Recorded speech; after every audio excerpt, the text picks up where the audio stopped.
안녕하세요. 맘띠입니다. 오늘은 이제 2023학년도 숭실대학교 입시 전형과 전략이 어떻게 되는지 그 점에 대해서 말씀드릴 거 찾아뵙게 되었습니다.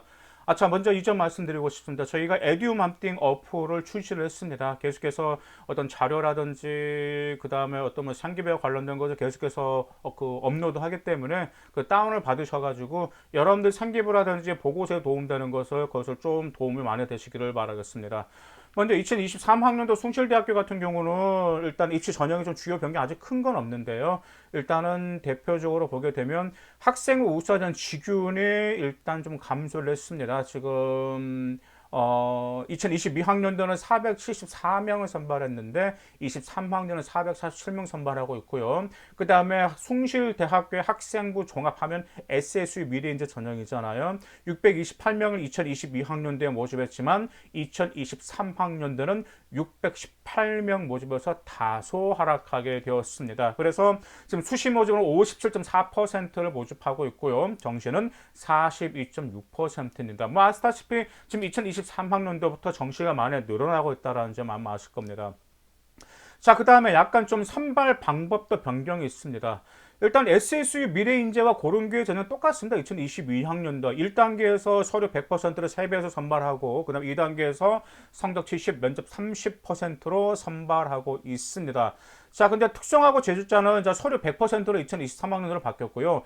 S보다는 소프트웨어 우수자 전형이 있잖아요. 소프트웨어 우수자 전형이 2023학년도 학종으로 선발하게 됩니다. 왜냐하면 2022학년도까지는 소프트웨어 특기자 전형 같은 경우가 뭐 1단계 서류에서 2배에서 선발하고 1단계 70에 면접 30%였단 말이에요. 그런데 이게 완전히 학종 전형으로 변경되었다라는 그 점을 기억하시길 바라겠습니다. 그 다음에 학생 우수자 전형은 네, 똑같습니다. 그 2022학년도와. 자, 그럼 SSU 미래 인재 전형은 어떻게 될까요? 뭐니 뭐니 해도 지금 숭실대학교 같은 경우도 이제 올해 같은 경우도 정말 좀 이제 전자 IT 계열 쪽과 경영 쪽으로 좀 재미를 보는 학생들이 좀 많이 있었습니다. 저는 많이 재미를 봐서 뭐라고 할까 이거 손맛이라고 하죠. 그래서 지금 완전히 3점 극 후반이에요. 3점 후반, 완전 4.0 그런 가까이 되는 학생들인데, 근데 특목고 자사고는 완전 일반고입니다. 일반고 학생인데 올해 숭실대 학교를 많이 좀 이렇게 합격을 하게 되었습니다. 근데 더구나가 그런 아이들 같은 열심히 있는데 더구나가 SSU 미래인재 등 뭐가 없죠? 수능 최저 학력이 수능 최저가 없다 보니까 충분히 이것은 자기가 인솔은 하고 싶은데 그 다음에 반면 좀 내신이 부족하다. 하지만 이제 숭실대에 원하는 그 서류나 평가 요소를 맞춘 아이들 같은 경우는 숭실대를 충분히 노려볼 만합니다. 자, 그래서 아까 말씀드린 대로 1단계에서 3배에서 선발, 그 다음 2단계 면접 30% 선발하고 있습니다. 자, 근데 평가 방법 같은 경우는 좀 우리가 좀 아셔야 되는데, 자, 보통 이제 학생부 종합전형 하면은 이제 4대 요소 학업 역량, 전공 적합성, 발전 가능성, 인성 네 가지인데 이제 거기 숭실대학교는 이제 세 가지입니다. 학업 역량과 활동 역량과 잠재 역량 이 세 가지를 판단하고 있어요. 그런데 이 세 가지 중에 무엇이 가장 중요한 건지 조금 이따 말씀드릴게요. 여기서 아이들이 그리고 학업 역량이 더 중요할까요? 라고 하는데 숭실대는 호불호가 굉장히 많이 갈립니다. 학업 역량이 좋으면 교과로 가든가 활동 역량이 좀 학종으로 가든가 이것을 명확히 좀 갈라서 하기 때문에 이 점은 조금 이따가 제가 방송으로 말씀드리겠습니다. 그 다음에 이제 면접에서도 마찬가지로 내 인성 잠재력 그냥 전공 좀 판단한다는 점 그 점 기억하시기 바라겠습니다. 자, 그 다음에 학생부 교과 우수자전형 447명을 선발하고 있고요. 그 다음에 당연히 학교, 고등학교 장교 추천을 받아야 되겠죠. 당연히 수능 최저가 있습니다. 인문 경상 계열 같은 경우는 2합 4. 네, 꽤 높은 편이죠. 그 다음에 자연계열 같은 경우는 2합 5 대신 수학은 미적분과 기하 둘 중에 하나 선택하실 필요가 있습니다. 융합 특성학 같은 경우도 2합 5 등급 이내라는 점 그 점 기억해 두시기 바라겠습니다. 근데 숭실대 같은 경우는 근데 이제 한 가지 아주 명확하게 하는 게 있죠. 교과 가중치를 딱 정해놨습니다. 그래서 본인은 인문계열이냐 아니면 경상계열이냐 아니면 자연계열이냐 아니면은 융합 특성학부 자유 전공학번에 따라서 가중치가 있어요. 일단 인문계열 같은 경우는 국어 교과가 35%, 영어 교과가 35%를 차지하고 있어요. 그래서 수학과 사회는 15, 15밖에 차지하지, 15, 15 차지하기 때문에 숭실대 인문계열을 간다면 국어와 그 다음에 말 그대로 영어가 70%를 차지하고 있다라는 점, 그 점 꼭 기억해 두실 필요가 있습니다. 그 다음에 경상계열 같은 경우는 이제 수학과 영어입니다. 수학. 당연히 경상계열 같은 경우는 당연히 뭐 수학 성적이 좋아야 돼요. 특히 이제 보통 이제 경상계열 같은 경우는 이제 확통을 많이 선택하잖아요. 그래서 수학 35, 그 다음에 영어 35고요. 자연계열 같은 경우는 이제 세 군데에서 중요 교과를 평가하고 있습니다. 수학 35, 영어 25, 그 다음 과학 교과가 25, 국어는 15입니다. 융합 특성학부 자유전공학부인데요. 거기서 가장 중요한 건 수학이 35%, 그 다음에 영어 25%, 그 다음에 사회와 과학에서 25%를 차지하고 있습니다. 그래서 이처럼 공통과목과 일반 선택 과목에서 비중이 80%를 차지하고 있고, 그 다음에 나머지 20%는 여러분들 아시다시피 진로 선택 과목으로 매기고 있습니다. 그래서 등급별로 A는 1등급이고요. B는 2등급, C는 3등급으로 등급별로 매기고 있습니다. 그래서 진로 선택 과목 는 진짜 웬만해서는 뭐 A 맞아야 되겠죠. 왜냐하면 자기 전공과 관련된 그 학과를 선택했기 때문에 당연히 A를 맞고, 전공과 관련되기 때문에 거기에 분명히 A를 맞을 만한 여러분들 과세특기를 좀 여러분들이 좀 역량을 충분히 보여줄 필요가 있다는 그 점 꼭 기억하실 필요가 있습니다. 그 다음에 소프트웨어 우수자 전형. 네, 이제 보통 이제 한 며칠 전에도 연락이 뭐 상담에 오게 됐는데, 이제 자기 아이가 정말 워낙 이제 컴공 쪽이라든지 소프트웨어 코딩 쪽이 워낙 이렇게 좀 뛰어난 아이인데 다른 거 하면 못 한다라는 거예요. 그래서 이거 어떻게 좀 소프트웨어 우수자 전형으로 갈 수 없냐라고 그런 게 물어보신 분도 계셨거든요.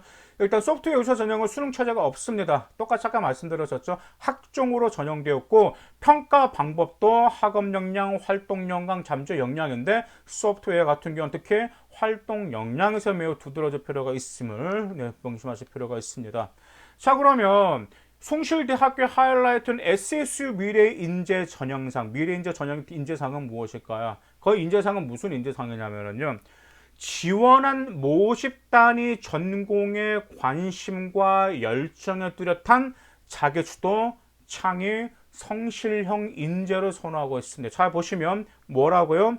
지원한 모집단이 전공에 대한 관심과 열정이에요.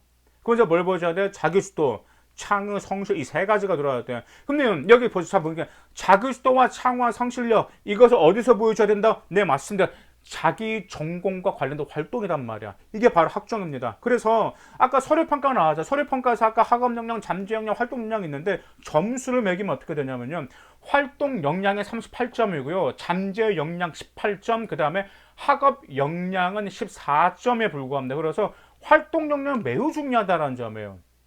그렇기 때문에 뭐 이제 재작년도로 그러죠. 자기가 숭실대는 들어갈 내신은 되는데 떨어진 아이들이 굉장히 많이 있어요. 그냥 숭실대도 마찬가지로 SSU 미래인재 전형으로 내가 이렇게 하고 이렇게 하면 합격하겠지라고 지원해가지고 떨어진 애들도 있었고, 뭐 인문계열도 많았고, 그다음 경상계열도 많았으면 당연히 IT 계열도 있었단 말이에요. 그렇기 때문에 이제 숭실대 같은 경우는 내신이 좋으면 교과로 가든지 아니면 내신 부족해? 그럼 너의 활동 역량 충분히 보여줄 수 있는 학종으로 지원해서 합격한 사례가 있기 때문에 그 점 많아요. 그래서 아까 말씀드렸듯이 올해도 IT 계열과 경영 3점 극 후반, 거의 4.0에 가까운 그런 학생들이 2022학년도에도 합격하였습니다. 그럼 활동 역량에서 뭘 보여줘? 활동 역량 단 두 가지입니다. 여기서 활동 역량에서 보여줄 것은 전공 적합성과 자기 수도성, 이 두 가지를 평가한단 말이에요. 그럼 전공 적합성, 자기 수도성 이것만 들어보셔도 자기 전공과 관련된 자기 수도 활동은 자기가 뭔가 계속해서 하면서 역량을 발전하여 뭔가 실험을 한다라든지 그런 점들을, 이번에 이제 컴퓨터 소프트웨어 IT 계열로 합격한 학생 같은 경우도 내신이 솔직히 숭실대 돌아갈 학생은 아니죠. 왜냐면 그 IT 계열 쪽이고 부족하니까. 근데 상하 기록부를 보니까 숭실대 충분히 가능성이 있어. 내가 보니까 고등학교 1학년 때부터 정말 이 소프트웨어라든지 그 다음에 뭐 알고리즘이나 이런 것을 굉장히 학생 나름대로 연구를 굉장히 많이 했더라고요.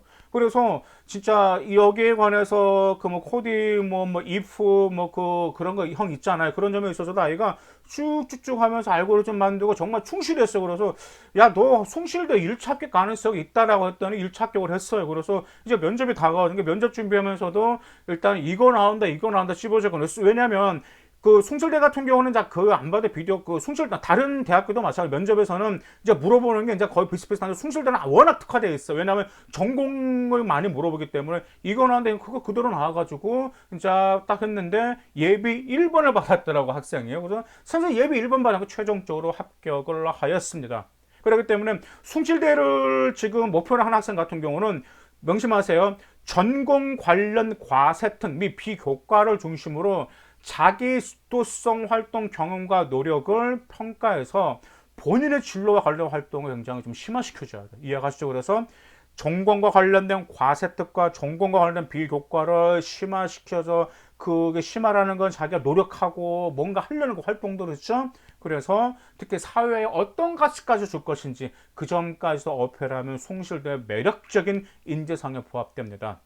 그 이유가 면접 전형 취지도 선발 인재상 그러니까 여러분의 지원한 학과와 중점을 두고 평가하기 때문입니다.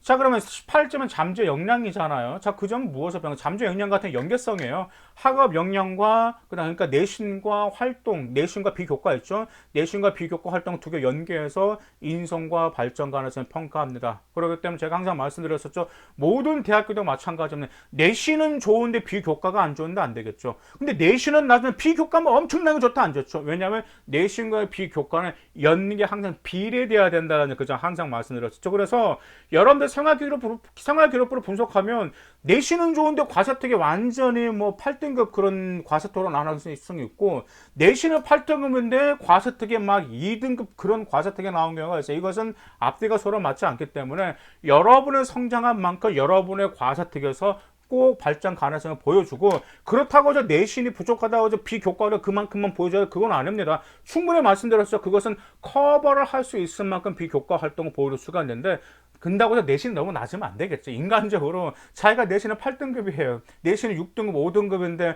비교과를 1등급, 굉장히 1등급 아이들만 쓸 수 있는 거 있었겠다? 이것은 아무래도 평가자 말이 안 되겠죠. 근데 자기가 내신이 4등급이단 말이에요. 그런데 3등급, 2등급 아이들이 할 수 있는 그런 수행평가를 보고서 쳤다라고 하면 이거는 충분히 평가자가 그것은 수긍할 수가 있습니다. 그렇기 때문에 여러분들의 전공과 관련해서 어떻게 더 어필할 수 있을 것인지 꼭 잘 준비하셔서 숭실대 꼭 합격하시길 바라겠습니다. 감사합니다.